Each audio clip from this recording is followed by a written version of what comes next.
নিম্নচাপের হাত ধরে বঙ্গে প্রবেশ করলো বর্ষা। এর ফলে একাধিক এলাকায় জলমগ্ন। দক্ষিণ বাংলাদেশ ও সংলগ্ন উত্তর বঙ্গোপসাগর এলাকায় তৈরি হয়েছিল ঘূর্ণাবর্ত। এই ঘূর্ণাবর্ত থেকে একটি নিম্নচাপ অক্ষরেখা বিস্তৃত হয়েছিল দক্ষিণ উড়িষ্যা পর্যন্ত। নিম্নচাপের প্রভাবে রবিবার থেকে শুরু হয় বৃষ্টি। তবে মঙ্গলবার থেকে দুর্যোগপূর্ণ আবহাওয়া তৈরি হয়। শুরু হয় প্রবল বর্ষণ, ঝোড়ো হাওয়া সঙ্গে টানা বৃষ্টির কারণে নদীর জলস্তর বাড়তে শুরু করে। আবহাওয়া সূত্রে পূর্বাভাস ছিল অনেক আগেই।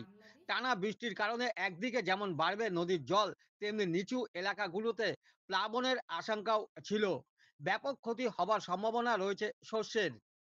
আবহাওয়া সূত্রে পূর্বাভাস অনুযায়ী নিম্নচাপের প্রভাবে শুরু হয় প্রবল বৃষ্টি। মঙ্গলবার থেকে টানা বৃষ্টির কারণে ফুসতে শুরু করেছিল নদী। পশ্চিম মেদিনীপুর জেলার চন্দ্রকোনার ঘোষকিরা গ্রামে ভাঙল শিলাবতী নদীর বাঁধ। এর ফলে ঘোষকিরা, শিরসা, ধর্মপোতা, কল্লা, কুর্চি, থাইখন্ড গ্রামগুলো প্লাবিত হতে শুরু করেছে। এই দুর্যোগপূর্ণ আবহাওয়া আরও কয়েকদিন যদি থাকে, তবে ব্যাপক সমস্যায় পড়বে সাধারণ মানুষ।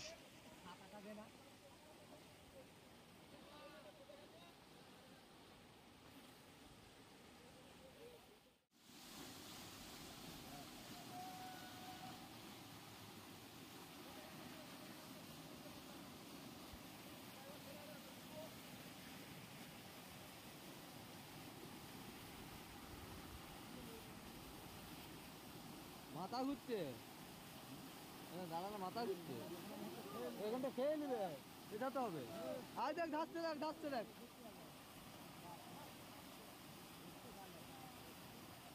হ্যাঁ,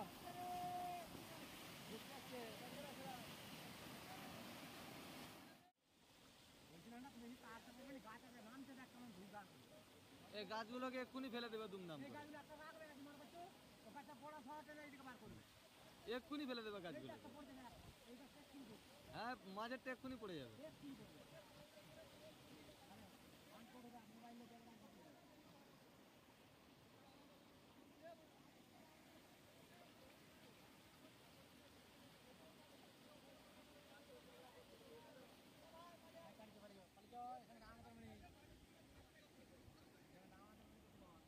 এক্ষুনি এখানে ডোব করে দেবে তো, কতক্ষণ দাঁড়াবে এখানটায়?